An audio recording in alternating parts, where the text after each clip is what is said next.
주천의 주식시황 시간입니다. 안녕하세요. 주천입니다.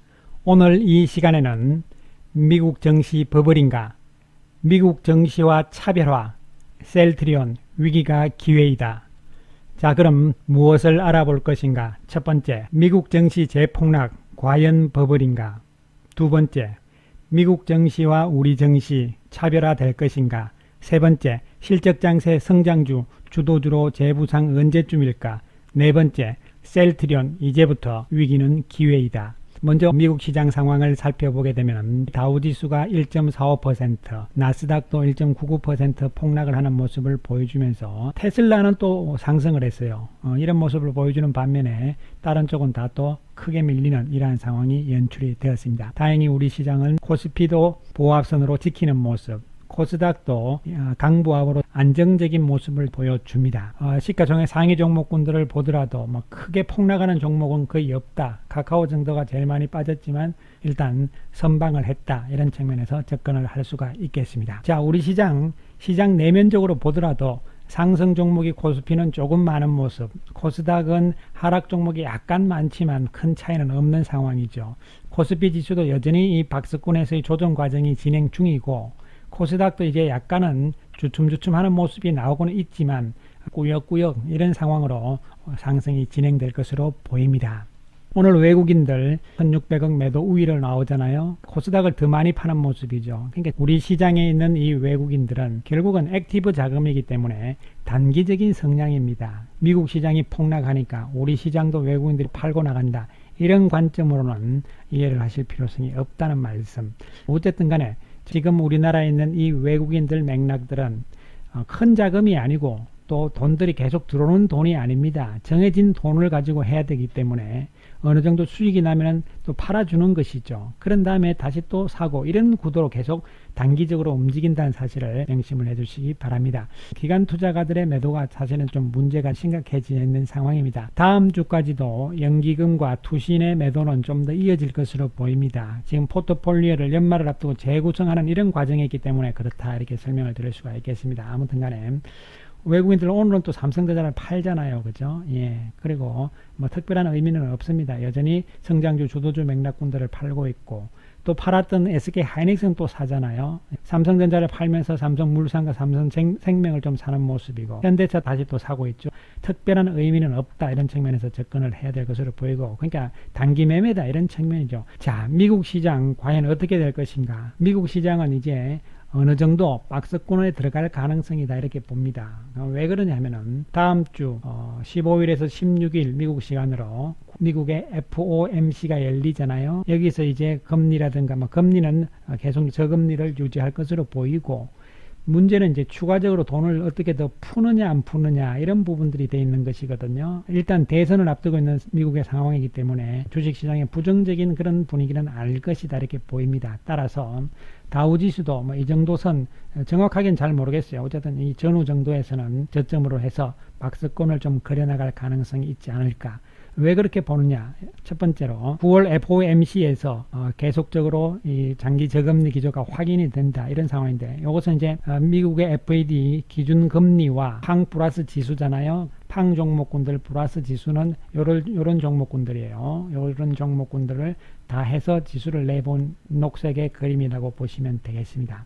금리가 확 떨어지니까 크게 올라가잖아요. 그리고 여기서부터 이제 금리가 스탑하면서 계속 저금리 유지, 거의 제로금리니까요. 이런 상황이 되니까 조금 빠지는데, 더 이상 그러면 금리가 내려갈 상황은 아니기 때문에 금리가 올라간다면은 이 폭락이 좀 더 이어질 수가 있겠지만, 그런 상황이 아니라면은 여기와 같은 이런 중간 조정의 과정이 나타나는 이런 상황으로 해석을 하시면 되겠습니다. 그 다음에 연준의 자산 규모와 펄을 이렇게 나스닥을 보는데, 연준이 지금 자산 규모가 커진다는 이야기는 무슨 뜻이냐 하면은 유동성, 돈을 많이 푼다는 이야기입니다. 금융기관에 자산을 매입을 하고 돈을 주는 거니까, 돈을 푸는 유동성을 확대한다는 것은 연준은 자산 규모가 늘어난다는 뜻이 되는 것이죠. 이렇게 해서 돈을 푸는 거거든요. 막 푸는 시점에서는 주가가 막 올라가기 때문에 퍼가 계속 높아지고 있죠. 그러나 어느 정도 스탑하는 시점에서는 퍼가 내려갑니다. 그 이야기는 무슨 이야기냐면은 주가도 어느 정도 조정을 받는다는 뜻이 되는 것이거든요. 이런 관계를 봤을 때 연준이 이번 FOMC에서 추가적으로 유동성을 확대를 하지 않는다 하더라도 주가는 좀 빠지겠지만 퍼가 낮아지는 효과가 나오기 때문에 일정 수준의 퍼가 내려가게 되면은 다시 또 반등을 할 수 있는 국면으로 해석을 하시면 되겠습니다. 실제적으로 실적을 보더라도 올해 예상 매출액 성장률을 보더라도 이 핵심 종목군들은 다 플러스잖아요. 마이너스가 없어요. 순이익 성장률도 같은 개념이다. 이렇게 접근을 하시면 됩니다. 그리고 미국 시장은 원래 상한가 제한 폭이 없기 때문에 오를 때도 그렇고 내려갈 때도 그렇고 폭이 큽니다, 여러분. 그래서 그것을 항상 체감적으로 생각을 꼭 하고 계셔야 된다, 이런 말씀을 드리고, 우리 시장과 미국 시장의 차이점, 차별화가 과연 될 것이냐, 이런 부분인데, 물론 결론적으로 미국 시장 아직은 여기서는 버블이 아니라는 결론이죠. 버블이라면은 우리 시장도 당연히 영향을 받을 수밖에 없겠죠. 그러나 버블이 아닌 건전한 조정의 과정이다. 지금까지처럼 나스닥이 올라왔던 것처럼 가파르게는 못 갈 거예요. 박스권에서의 조정 과정으로 해석을 할 수 있다. 그런 상황에서 우리 시장도 지금 미리 조정을 잘 받고 있는 상황인데, 미국 시장과 우리 시장의 차별화, 이런 것을 우리가 한번 비교 분석을 해보기로 하겠습니다. 미국 시장의 최근의 폭락, 이런 부분들은 옵션과 연계된, 즉 파생과 연계돼서 꼬리가 몸통을 흔드는 현상이라고 볼 수가 있겠습니다. 손정의 이야기도 나오잖아요. 어쨌든 간에 그런 측면에서 미국은 지금 옵션과 연계되어 있는 풀과 콜의 비율이 최저란 이야기는 콜이 제일 많다는 이야기죠. 콜 매수가 많다는 이야기는 그만큼 많이 샀다는 이야기입니다. 그러니까 이 숫자, 비율 숫자는 내려가는 것이죠. 그래서 너무 많이 콜을 샀다는 것은 언젠가는 매도를 한다는 이야기가 되는 것이죠. 이것이 최저치로 내려오게 되면은 결국은 시장은 과열이기 때문에 매도를 한다, 이런 측면이거든요. 그럼 우리 시장은 어떠냐면은 우리는 그렇지 않았어요. 계속적으로 이 상태에서 왔다 갔다 하는 상황이 진행이 되다가 이제 풋콜의 비율이 처음으로 하락한다는 것이죠. 그 이야기 뭐냐면은 초기 시점이라는 이야기가 됩니다. 이만큼 이렇게 이런 상황들이 아니라는 것이죠. 시점은 언제였냐면은 이 시점이 바로 3월이었어요. 3월이었죠. 그죠? 가장 최저점일 때. 그래서 3월날 고점을 찍고 한번 폭락을 하고 크게 내려오는 이런 상황이 나왔잖아요. 우리는 이제 하락세로 들어보는 초기 단계이기 때문에 조정을 받고 나서 재상승이 가능하다, 이런 측면으로 해석을 하시면 됩니다. 이해가 잘 안 되시면은 다시 한번 설명을 드리면은, 콜옵션 매수를 하게 되면 누군가는 콜옵션을 매도를 해야 될 거 아니에요. 그죠? 예. 그러면서 금융기관은 해칭 수단으로서 동시에 주식을 매수를 합니다. 투기자는 콜옵션 매수와 주식 매수를 하기 때문에 전부 다 매수니까 주가는 당연히 올라가는 상황이 최근의 미국 상황이었어요. 그러나 지난주부터는 오히려 콜옵션 매도로 청산을 하기 시작을 하고 주식도 매도로 나가니까 또 여기서 역시 주식을 매도하게 되니까 주가는 내려가는 이런 현상이 나오는 것이죠. 버블의 형태처럼 펀더멘탈이라든가 단순한 기대감의 개념이 아니라 이와 같은 옵션과 연계된 수급상의 문제였다, 이런 측면이기 때문에 일정 폭의 조정은 나오겠지만 미국 시장도 충분히 바닥을 확인하고 박스권으로 들어가는 이러한 상황이 예상이 되는 것이죠. 그 다음에 두 번째로 공포지수 측면에서도 미국은 이렇게 크게 올라와 있지만 우리나라 같은 경우는 이제 아직 여기 있습니다. 코스피 공포지수거든요. 녹색이 아직 여기 있는 상황이에요. 역시 가장 높았던 때가 3월이었습니다. 우리 시장은. 지금은 하단에 있는 이런 상황이기 때문에 공포지수 측면에서도 미국과 우리는 완전히 다르다는 측면. 또 한 가지는 미국은 쏠림 현상이 우리보다 더 심합니다. 사실은 시가총액 상위 5개 종목과 소형주 러셀 이 지수를 이렇게 보면 차이가 상당히 많잖아요. 그런데 우리 시장은 또 그렇지 않잖아요. 우리는 대형주 가면 중소형주 가만히 있지 않잖아요. 이런 상황들이 오면서 이와 같이 동반해서 가고 격차도 그렇게 크지 않기 때문에 미국처럼 대형주가 확 빠져버리면 다 무너지는 이런 상황이 아니고, 우리 시장은 대형주가 조정받고 좀 무너지더라도 중소형주들도 있다는 측면에서는 미국 시장과 성격이 다르다는 측면. 그 다음에 최근에 시장이 조정을 잘 받고 있는데 매수와 매도의 강도거든요. 이 위가 매수 쪽이고 이 아래가 매도 쪽입니다. 이 회색 선을 보시면 되는데, 이 회색 선이 높으면 매수가 상당히 강하다는 이야기잖아요. 그렇게 되면 조정을 좀 받게 되는 것이죠.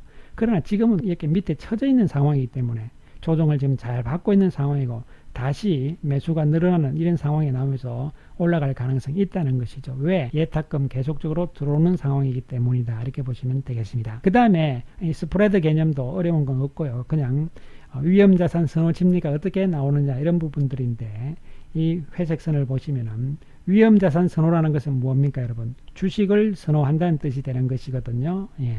최근에 좀 내려왔어요. 그러나 이제 다시 회색선이 올라가기 시작하잖아요. 그 이야기는 다시 주식시장 쪽으로. 왜? 시장이 조정을 받았기 때문에 이런 측면에서 접근을 하시면 되겠습니다. 따라서 결론적으로 말씀을 드리면 미국 시장과 우리 시장은 차별화 과정으로 갈 가능성이 높다는 측면, 그 다음에 미국 시장은 아직 버블이 아니고 조정 과정을 이제부터 좀 더 거쳐나가야 될 시점이다. 우리는 이미 어느 정도 2단계까지 와 있다는 측면, 따라서 9월 중순 이후부터는 다시 상승세로 나아갈 수 있는 이러한 상황이 나올 것으로 보입니다. 실적 여전히 좋은 상황이죠. 특히 주도주 맥락군들이 이 조정 과정에서 조정을 받아주는 것은 당연하다 이렇게 보시면 되는 것이죠. 따라서 실적 측면에서도 7개 종목군들이 여전히 EPS는 이익이거든요. 계속적으로 좋아지는 카카오, 그 다음에 LG화학, 셀트리온 이런 쪽이 가장 좋은 모습으로 나타나고 있죠. 예, 그렇습니다. 영업이익 크게 늘어나는 상위 종목군들은 여기에 있다. 이런 측면에서 접근을 하시면 되고, 다 성장주 맥락이죠. 오늘은 뉴딜 지수가 다 좀 하락하는 모습, 지수는 보합선인데 반해서 그 이야기는 결국은 SK 하이닉스, 삼성전자 빠졌지만 막폭을 많이 했죠. 그 다음에 경기 관련주들이 좀 반등을 했다는 뜻이 되는 것이죠. 따라서 셀트리온 좋은 모습입니다. 오늘 헬스케어 어제 올랐으니 좀 주춤, 다들 지금 바닥을 잘 잡고 있는 과정 중에 하나다. 이런 측면에서 성장주 맥락을 보시면 되겠고, 자, 셀트리온은 오늘 항체치료제 임상 1상 결과가 나왔습니다. 안정성이 입증됐다는 결론적인 결과가 나왔다. 그럼에도 왜 못 올라오느냐? 지금 시장 분위기상 조금 위축되어 있는 이런 상황이기 때문에 그런 측면이고, 오후장 막판에 가서 또 외국인들이 파는 모습이 나오잖아요. 예, 이런 측면이라고 보시면 되겠습니다. 자, 어저께 셀트리온이 IR을 통해서, 기관 투자가 대상으로 IR을 통해서 공개한 자료들을 여러분께 한번 소개를 시켜드리기로 하겠습니다. 셀트리온의 수익성 개선, 이런 부분들 결론만 보시면 돼요. 4만 리터 정도 레미시마입니다. 레미시마 1공장 증설을 통해서 5만 리터 추가가 돼서 현재 19만 리터 정도를 보유를 하고 있는 상황이죠. 공장이 지금 잘 돌아간다, 이런 측면이 되는 것이고, 트럭시마나 허즈마 같은 개념이고, 또 개발비도 획기적으로 지금 단축되어 있다, 이런 측면들이 어저께 셀트리온이 IR에서 공개한 자료입니다. 그리고 제품별 경쟁력 우위 전략들도 보시면은 앞으로 나올 제품들, 휴미라, 아바스틴, 졸레어, 스텔라라, 그 다음에 프롤리아라고 이것은 가장 늦게 나올 겁니다. 어쨌든 간에 이런 부분들도 정확하게 자료를 제시해 놓은 상태고, 그 다음에 항체 치료제 부분에 대해서도 구체적으로 이야기를 했습니다. 진행이 지금 잘 되고 있는 상황이고 지금 이상에 들어가는 상황이다, 이렇게 보시면 되겠고요. 이런 부분들도 한번 보시면 되겠습니다. 그 다음에 앞으로의 부분에서 글로벌 시장 규모를 여러분께서 잘 한번 살펴보시기 바랍니다. 이 규모를 이렇게 잘 살펴보시고 앞으로 진행되는, 특히 램시마 SC는 지금부터거든요. 그러니까 상당히 중요하다 이렇게 보이고, 이 글로벌 시장 규모의 최소한 10%만 차지한다, 이렇게 계산을 해도 과연 매출액이 어떻게 될 것인가 한번 여러분께서 계산을 해보시기 바라겠습니다. 뭐 괜히 제가 이 숫자가 막 하면서 여러분께 흥분시켜 드릴 이유는 없다, 이렇게 보이고, 그 다음에 진단 키트 부분도 지금 정리가 잘 돼 있죠. 이렇게 지금 잘 진행이 되면서 이 부분의 수익성도 충분히 나올 수 있다, 이런 측면이 접근이 돼야 되겠습니다. 따라서 셀트리온은 여전히 30만원 이하에서는 매수의 관점이라는 말씀을 다시 한번 강조를 드리고, 헬스케어 역시 10만원 이하 매수는 여전히 가능한 유효한 시점이라고 말씀을 드리겠습니다. 보유하고 계신 분들은 지속 보유 전략으로 나아가 주시기 바라겠습니다. 감사합니다.